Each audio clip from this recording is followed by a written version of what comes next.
into two parts. And the first part is going to be sharing with you something that I'm very passionate about. It's about speaking. It's about how do you tell a story, how do you present yourself in front of an audience, how do you make an impact when you have to present to a larger group. Right? Anybody here who's done a speech or had to present anywhere? Let me see. Raise your hands.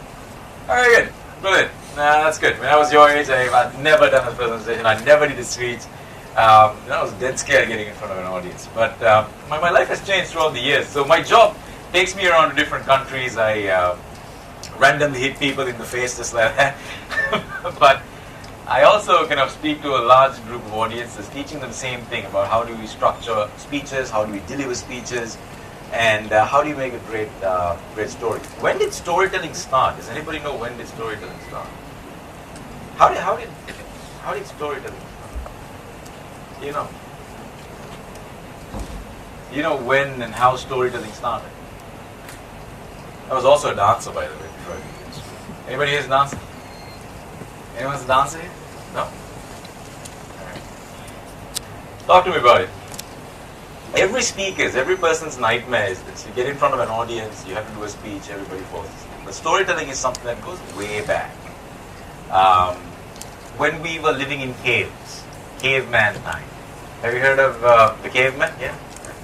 So back in the day when we used to live as tribes, what happens is the elders of those tribes used to get everybody together near a fire, and the most senior person in that audience or in that group used to tell the story. That's how we shared our lessons. We shared our learnings from one generation to the next generation from that perspective. So from that storytelling evolved public speaking, branding, marketing, telling the story of a company, telling the story of an individual person, and it just permeated to what we have today, which is basically presentation and public speaking skills. So the first part of my presentation, first part of our time together, I want to teach you how to make a very quick speech, how to make a very quick story, and how do you present that to a group of audience. You guys okay with that? Yeah? Good. The second part is going to be way more interesting. It's about how do you create an impact for yourself and for others as you kind of grow in your own life. So let me take an age count. Anybody here who is above 18? Raise your hand. Above 18? Okay, great. 15 and above? Okay, a lot of them. Okay, good. 14 and above? 14? Anyone who's less than 14 here? Less than 14? Less than 12? Less than 12? Okay, 1? Okay, 2? Okay, good. Great stuff.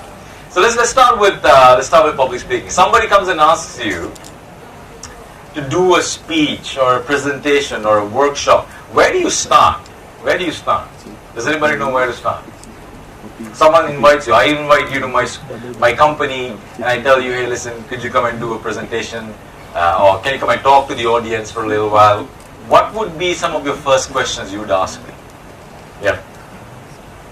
What would be the audience like? And Right. What is the topic and Right. whom are you representing? All right, that's a very good answer. Let's give him a quick round of applause. Yeah, that's right.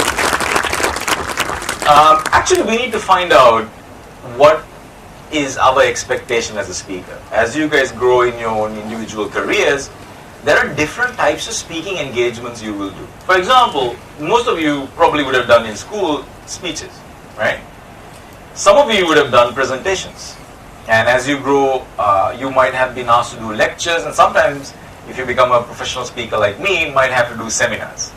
Does anybody know the difference between a speech, a presentation, a lecture, and a seminar? What is the difference? Yep, go ahead, buddy.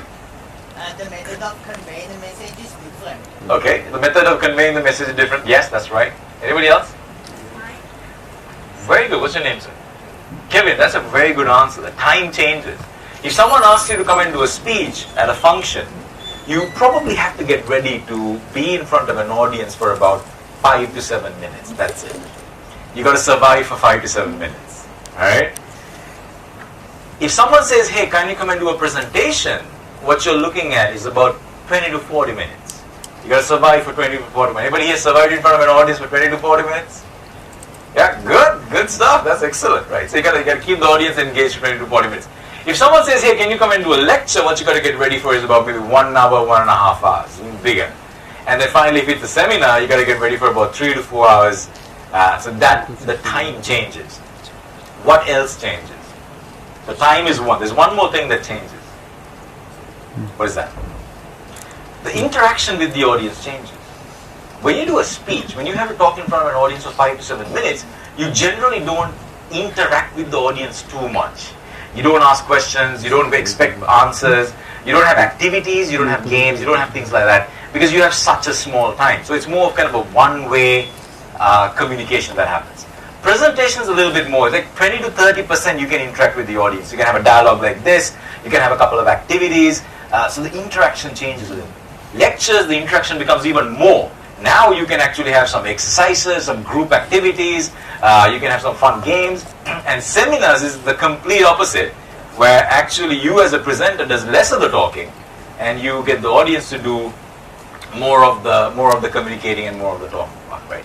So the first thing you got to figure out is, hey, if I come and tell you, can you come and talk in my company or in my school or to my team for about 5 minutes, you'll get ready with a what?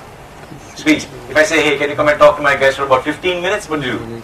Presentation. If someone says, hey, can you come and talk to a group of audience for about 1 hour, what do you do? Lecture. And he says, hey, can you come and work with my audience for about 3 hours, you'll get ready with a what? Seminar. So how you do a speech is very different from how you do a presentation. How you do a presentation is very different from how you do a lecture.